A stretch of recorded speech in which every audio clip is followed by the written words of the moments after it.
Hello friends, आप सभी का हमारे चैनल टेक्निकल स्ट्रीट 91 में बहुत बहुत स्वागत है। और आज हम देखने जा रहे हैं basic mechanical civil electrical engineering में, जो कि सिविल सेकंड सेमेस्टर का सब्जेक्ट है, कैलोरीफिक वैल्यू ऊष्मीय मान। ये आपके फर्स्ट चैप्टर का सेकंड पार्ट है। ठीक है, तो अब आप इसमें देख लीजिए, आज हम पढ़ने जा रहे हैं ऊष्मीय मान। और काफ़ी इंपॉर्टेंट टॉपिक है और हम इंपॉर्टेंट टॉपिक ही कवर करेंगे, ज़्यादा आलतू फालतू नहीं पढ़ेंगे। तो आज इसमें आप देखिए कैलोरीफिक वैल्यू ऊष्मीय मान जो आप देख रहे हैं, तो मेनली जो ऊष्मीय मान होता है, ऊष्मीय मान का मतलब क्या है कि जैसे कि हम कहते हैं ना, हमारे अंदर कितनी एनर्जी है, तो उस एनर्जी को हम लोग ऊष्मीयमान के रूप में दिखाते हैं। यानी हम उसका एक यूनिट वेट, यूनिट वॉल्यूम ले लेते हैं और हम ये देख लेते हैं उसमें कौन कौन सी ऊष्मीय इकाइयाँ हैं जो कि हमें उसके कंप्लीट कंबशन से प्राप्त होती हैं, वो हमारी कैलोरीफिक वैल्यूज़ कहलाते हैं। ठीक है, तो अभी कैलोरीफिक वैल्यूज़ दो तरीके की होती हैं, जिसे हम लोग हायर कैलोरीफिक वैल्यू और लोअर कैलोरीफिक वैल्यू के नाम से जानते हैं। यानी उच्च ऊष्मीय मान और निम्न ऊष्मीय मान। ठीक है, अब बात को आप समझिए।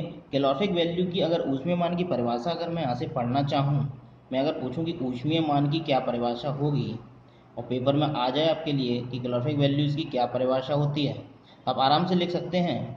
आप देख पा रहे होंगे, इकाई भार या सामान्य आयतन। देखिए यहाँ पर आयतन जो वर्ड है वो हम गैस के लिए लेंगे, और जो हमारा ये भार जो वर्ड है वो हम ठोस के लिए लेंगे। जो हमारे ठोस ईंधन होंगे उनके लिए हम भार वर्ड यूज़ करेंगे, और जो हमारे गैसीय ईंधन होंगे उनके लिए हम लोग आयतन यूज़ करेंगे। ठीक है, ये चीज़ आपको याद रखनी है। तो आप बात को पढ़िए जरा। इकाई भार या सामान्य आयतन का ईंधन जितनी ऊष्मीय इकाइयाँ अपने पूर्ण दहन में प्रदान करता है, उसे ईंधन का ऊष्मीय मान यानी कैलोरीफिक वैल्यू कहते हैं।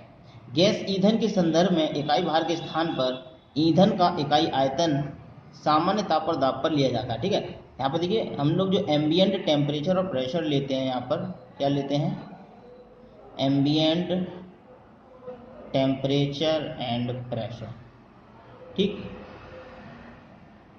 एम्बियंट टेम्परेचर आपका 25 डिग्री सेंटीग्रेड होता है और टेम्परेचर प्रेशर जो होता है वो 1 atm होता है। ठीक, अब आप देख लीजिए, जो आपने बात को समझ लिया ना। यहाँ पर इस भार के स्थान पर क्या ले रहे हैं हम लोग, इकाई आयतन ले रहे हैं, यानी वॉल्यूम ले रहे हैं।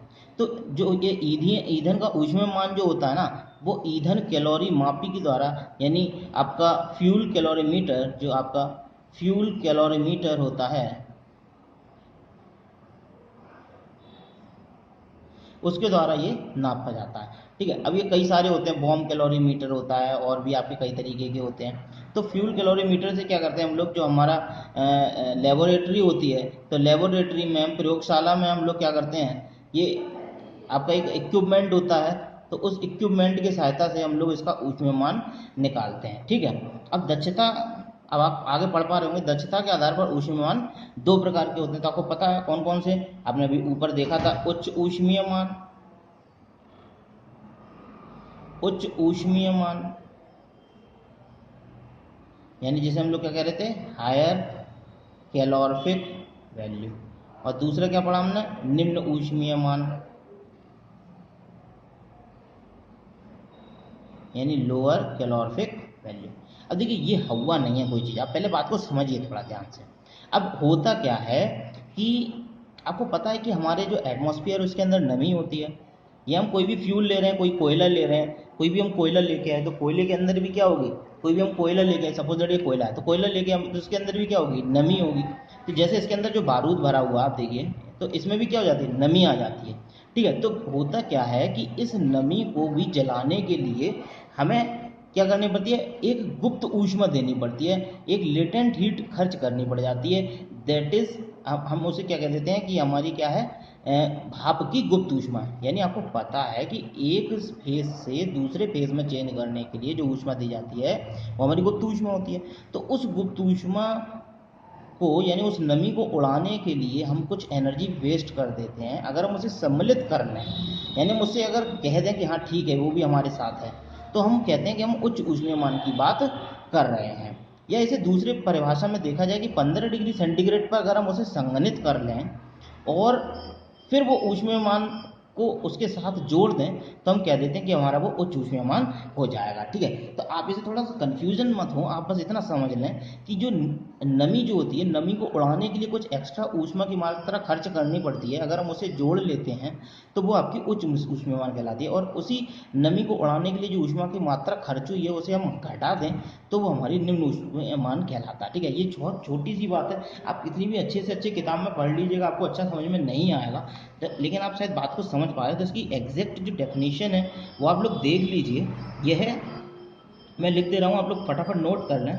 यह किसी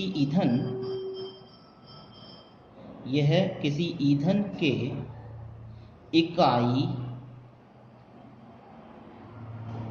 द्रव्यमान या इकाई आयतन, आपको पेपर में एज इट इज ऐसी लिखनी है। ठीक है, अब द्रव्यमान जो लेंगे वो हम ठोस के रूप में लेंगे, आयतन जो लेंगे हम गैस के लिए लेंगे। इकाई द्रव्यमान या इकाई आयतन के पूर्ण दहन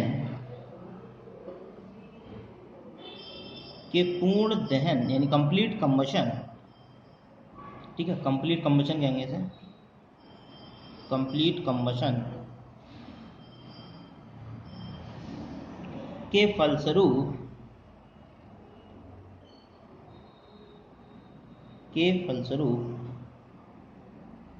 प्राप्त होने वाली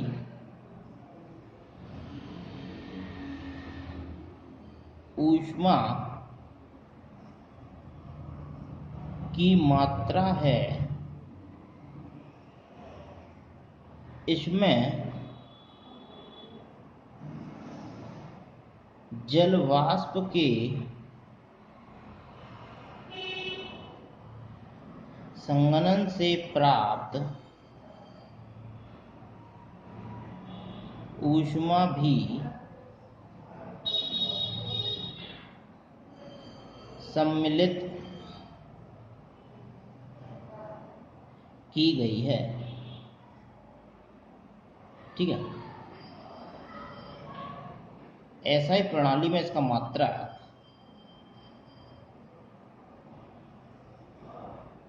या इसकी इकाई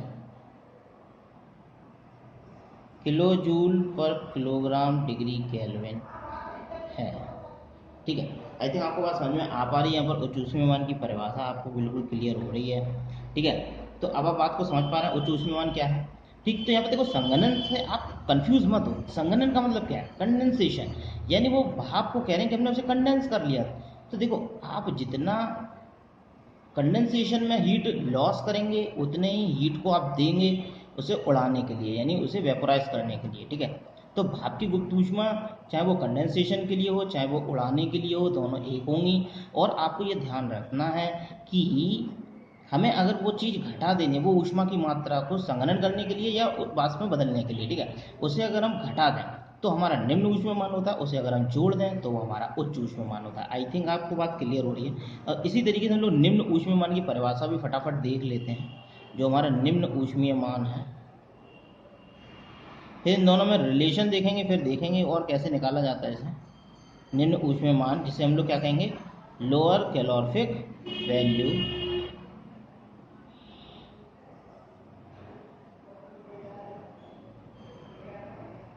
ठीक है। अब लोअर कैलोरीफिक वैल्यू के बारे में आप अगर बात करें तो इसे भी दो लाइन में आप देख सकते हैं। तो इसे देख लिए, किसी ईंधन का निम्न ऊष्मीयमान, फटाफट लिख देता हूं मैं, किसी, आप लोग नोट कर लीजिए, ईंधन का, पेपर में आ गया समझो, ईंधन का निम्न ऊष्मीयमान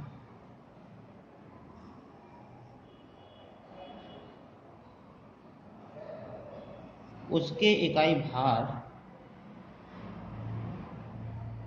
आप राइटिंग पे ना जाए, थोड़ा साफ सुथरा आप लिखें, ठीक है, उसके इकाई भार या इकाई आयतन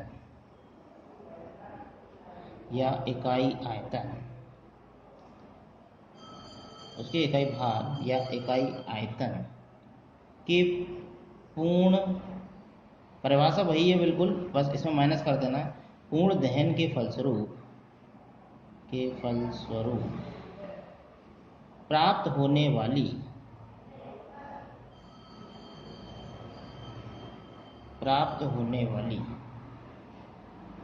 ऊष्मा की मात्रा है ऊष्मा की मात्रा है, जबकि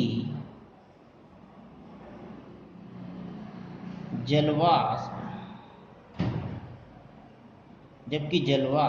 के संघनन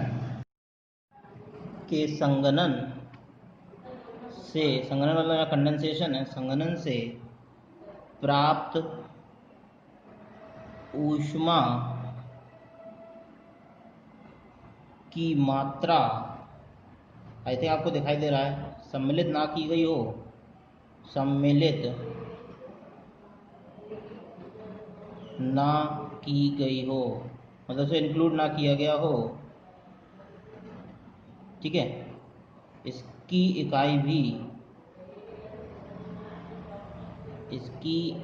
भी किलोजूल प्रति किलोग्राम डिग्री केल्विन है, ठीक है। क्या समझ में आ गई निम्न ऊष्मामान की। तो इसे अगर आप मैथमेटिकली रूप में देखें, तो मैथमेटिकली रूप में आप इसे अगर देखेंगे तो आप देखिए यहाँ पर पढ़ पा रहे हैं, निम्न ऊष्मामान जो होता है वो किसके बराबर होता है, उच्च ऊष्मामान में से हम लोग भाप द्वारा ली गई गुप्त ऊष्मा को अगर माइनस कर देंगे तो हमें प्राप्त हो जाएगा। यानी निम्न ऊष्मामान का मतलब आपका यहाँ पर होगा LCV, lower calorific value, is equal to higher calorific value minus भाप द्वारा ली गई गुप्त ऊष्मा, ठीक है। यानी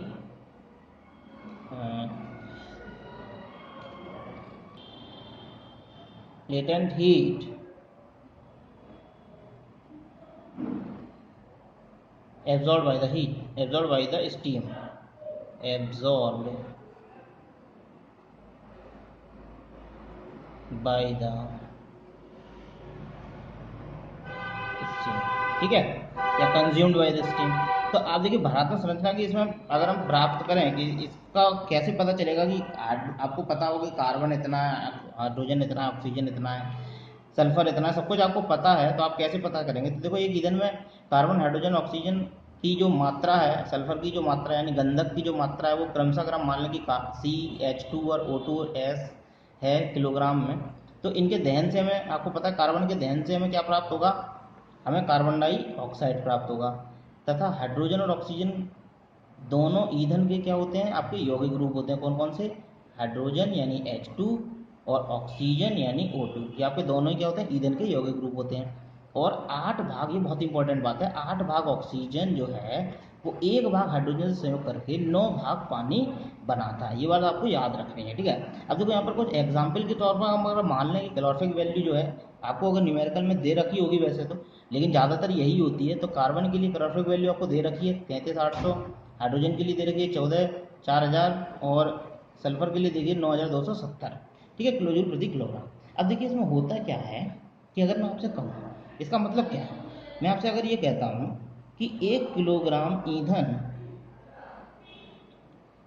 में निहित कार्बन से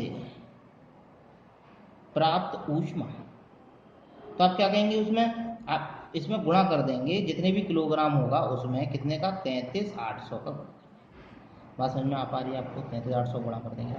इसी तरीके से मैं अगर ये पूछूं कि 1 किलोग्राम ईंधन में निहित हाइड्रोजन से प्राप्त ऊष्मा, तो ये बहुत इंपॉर्टेंट है। इसमें आपको कैसे करना है कि आपको हाइड्रोजन माइनस O2/8 करना है, ठीक है। ये आपको याद रखना है क्योंकि यहाँ पर आपने देखा था 8 भाग ऑक्सीजन 1 भाग हाइड्रोजन संयोग कर रहा था, ठीक है। तो इसलिए हम उसे माइनस हमने यहाँ पर कर दिया है और इसमें आपको मल्टीप्लाई करना है। आप आई थिंक आप देख पा रहे हैं 14,430 इतने किलो, ठीक है। इसी तरीके से आप देखिए 1 किलोग्राम ईंधन में निहित गंधक यानी सल्फर से प्राप्त ऊष्मा जो है, तो एस में मल्टीप्लाई कर देंगे 9270 kilo joule. I think clear हो रहा है यहाँ तक। तो इसी तरीके से हम लोग ईंधन का उच्च ऊष्मामान यहाँ से हम लोग निकाल सकते हैं, कितना होगा, 33,800 C plus 14,4000 H2 minus O2/8 plus 9270 S, ठीक है, इतने किलो जूल प्रति किलोग्राम। आई थिंक क्लियर हो रही है आपको बात। तो इसमें अगर मैं ये कह दूँ कि दहन में अगर हमें प्राप्त जो थी, तो दहन में बनी भाप की मात्रा, दहन में बनी भाप, आपको पता है 8-9 भाग बना था पानी, है ना, भाप की मात्रा कितनी हो जाएगी, 9 इंटू H2 किलो जूल प्रति किलोग्राम।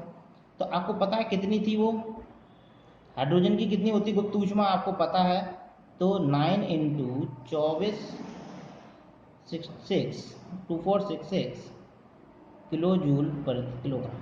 यानी ये चीज़ अगर हम माइनस कर देंगे तो हमें एलसीबी प्राप्त हो जाएगा। एससीबी आपको पता चल गया कैसे, तो अगर हम ये वाली चीज़ जो है, देखो आपकी जो पानी की गुप्त ऊष्मा होती है ना, वो यही होती है, जो आपकी ये जो है, ये आपकी भाप की गुप्त ऊष्मा है। क्या है ये, भाप की गुप्त ऊष्मा। अब देखो होता क्या है, आपने देखा था ना 9 भाग पानी बनता है, आप देखिए यहाँ पर आपने देखा था 9 भाग पानी बनता है, तो वो जो पानी है, पानी को उड़ाने के लिए गुप्त ऊष्मा देनी पड़ेगी ना, तो वो गुप्त ऊष्मा इतनी होती है 2466। कितनी होती है, 2466 किलो जूल प्रति किलो। ये आपकी होती है 1 किलो पानी के लिए, 1 किलो पानी के लिए इतनी आपको इतनी ऊष्मा देनी पड़ेगी, तब 1 घंटे 1 किलोग्राम के लिए इतने किलो जूल आपको ऊष्मा देनी पड़ेगी, तब आपका पानी भाप में बदलेगा। क्लियर हो रही बात। तो इतनी चीज़ अगर हम इसमें से माइनस कर देंगे तो हमें एलसीबी प्राप्त हो जाएगा। आई थिंक क्लियर हो रहा है आपको।